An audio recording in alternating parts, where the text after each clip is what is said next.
বিগত বছরগুলোতে রাজনৈতিক স্বার্থে ইতিহাস বিকৃত করা হয়েছে বলে অভিযোগ করেছেন বিএনপি মহাসচিব মির্জা ফখরুল ইসলাম আলমগীর। বলেন, দীর্ঘদিন ধরে রাজনৈতিক দলগুলোর ফ্যাসিবাদের বিরুদ্ধে লড়াইয়ের চূড়ান্ত পর্যায়ে ছিল জুলাই আগস্টের আন্দোলন।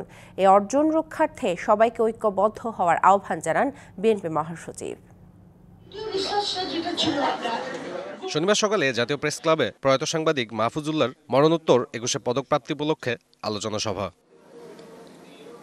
সভায় দেশের রাজনৈতিক ও নানা প্রেক্ষাপটে সাংবাদিক মাহফুজুল্লাহর বর্ণাঢ্য অবদান তুলে ধরেন বক্তারা। উঠে আসে নির্ভীক এই দেশপ্রেমিকের নানা গল্প। আমি বলবো যে উনি কোল্ড ওয়ারের একটা সন্তান, যে কোল্ড ওয়ারটা ওনাকে শেপ করেছে। সেইখান থেকে উনি বেরিয়ে এসে বাংলাদেশের পলিটিক্সকে উনি নির্মোহভাবে বিশ্লেষণ করেছেন।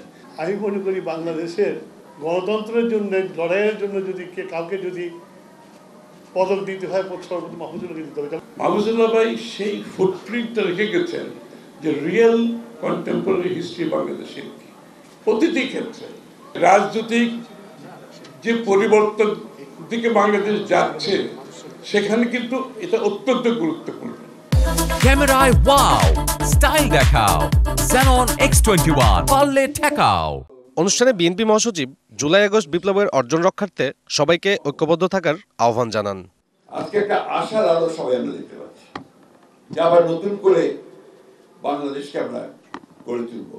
সবাই কথাটা বলছি, এটাতে সবারই মনে হয় আরো অনেক বেশি আন্তরিক হওয়া প্রয়োজন। ভবিষ্যৎ প্রজন্মের জন্য বাসযোগ্য দেশ তৈরি করার জন্য সবাই যেন কাজ করতে পারে।